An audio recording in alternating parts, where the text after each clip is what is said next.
Dissosiasiya mövzusundan 40-cı suala baxırıq. XY2 maddəsinin, deməli XY2 bizim duzumuz var. Həcmi 400 ml-dir və bərabərdir 400 ml. Biz bunu litrə keçirik. 0,4 litr edir. Və məhlulunda 0,8 mol Y mənfi iyonu var. Məhlulun molyar qatılığını tap. XY2-ni iyona ayıranda baxırıq X2 müsbət 2Y mənfi iyonu əmələ gəlir.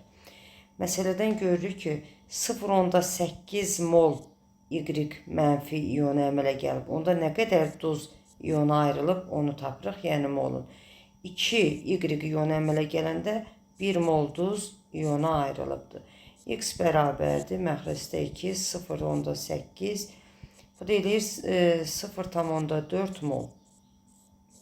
Deməli, həcmi 0,4-dür həmin duzun, XY2-nin, molu da 0,4-dür. Molyar qatılığı tapmaq üçün həmin duzun molunu məhlulun həcminə neynirəm?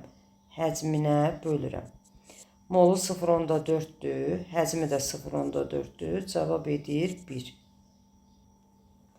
41-ci məsələ. Yenə də XY2 verib, duz. Həcmi verib bizə 200 ml, bunu litrə keçirəm, 0,2 litrdir. Dissosiasiya zamanı bu duzdan 0,4 mol X müsbət 2 iyonu əmələ gəlir. Deməli, Y2-ni iyona ayrılanda X müsbət 2 üstəgələ 2Y mənfi iyonu əmələ gəlir. Deməli, 1 mol duzdan 2Y iyonu əmələ gəlir və 0,4 mol Y iyonu əmələ gələrsə, nə qədər duz iyonu ayrılıb molunu tapıram. X də bərabərdir 0,2 mol duz, yəni XY2 duzu iyona ayrılıbdır. Bizdən də məhlulun qatılığını soruşur. Məhlulun qatılığını tapmaq üçün duzun molunu məhlulun həcminə bölməliyəm. Məhlulun həcminə. Duzun molu 0,2-dir. Məhlulun həcmi də 0,2-dir. Yenə də cavab 1 edir. 42-yə baxırıq. Deməli, elektrolidin həll olmuş mol miqdarı. Deməli, uşaqlar yadımızda saxlayırıq. Həll olmuş ümumidir. Ümumi. Yəni götürüləndir. Həll olmuş mol miqdarı deyəndə biz ümumini götürüləni, yəni neçə mol əvvəlcədən götürülüb onu nəzərdə tuturuq. Çünki bu 5 molun 5-i də dissosiasiya etməyə bilər. Ümumidir yəni. Sonra bizə deyir ki, dissosiasiya dərəcəsi 60%. Deməli, ümumi mol bərabərdir 5-ə, alfa bərabərdir 60%-a. Bizdən də dissosiasiya etməmişi soruşur. Dissosiasiya etməyəni soruşur. Düstura əsasən biz bilirik ki, dissosiasiya etmişi ümumiyə nisbətidir və 100-ə də vururuq. Alfa bərabərdir, ümumi bizdə 5-dir. Dissosiasiya etmişi tapaq. Vuraq 100. Dissosiasiya 70 də bərabərdir. 300-ü bölürəm 100-ə, edir neçə? 3. Deməli, 5 götürmüşdük. Bunun 3-ü dissosiasiya edib, ikisi isə dissosiasiya etməyibdir. Cavab olur 2. 43-də mənə verib. Sulu məhlulda 1 mol dissosiasiya etməmiş. Deməli, 43-ü yazırıq.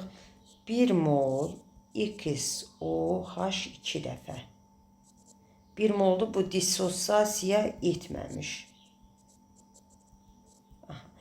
Etməmişə 3 mol X müsbət 2 iyonu düşür.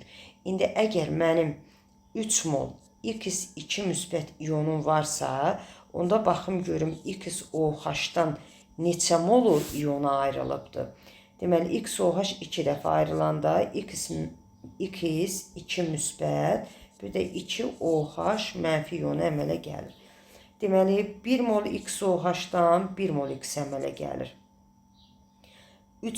Əgər X2 müsbət iyonu varsa, görüm nə qədər XOH 2 dəfə iyona ayrılıbdır. X də bərabərdir 3 mol.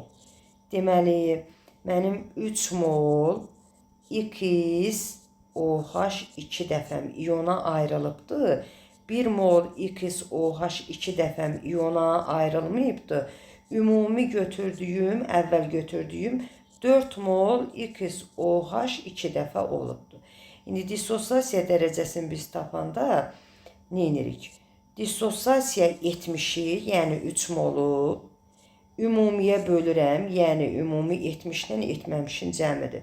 Və 100-ə də vururam, bu da eləyir 75%.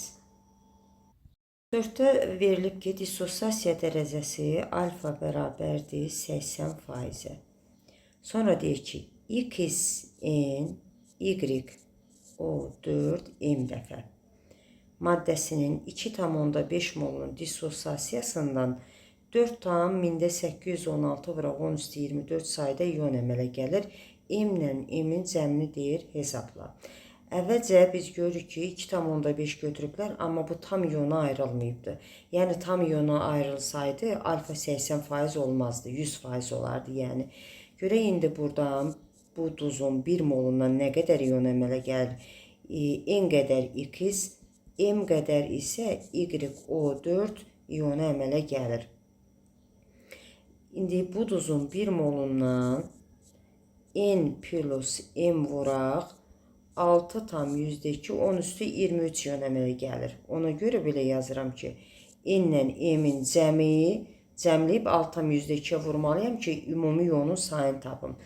2,5-ə isə görək nə qədər iyon əmələ gəlir. X bərabərdir 2,5 vuraq 6,2 10^23 vuraq M plus M. Deməli, bu ümumi 2,5-ə əmələ gələn iyonların sayıdır. Yəni, ümumi götürülən duzun iyonlarının sayıdır. Alfa isə, yəni 80% isə bərabərdir. Ümumi iyonu məxrəcə yazıram.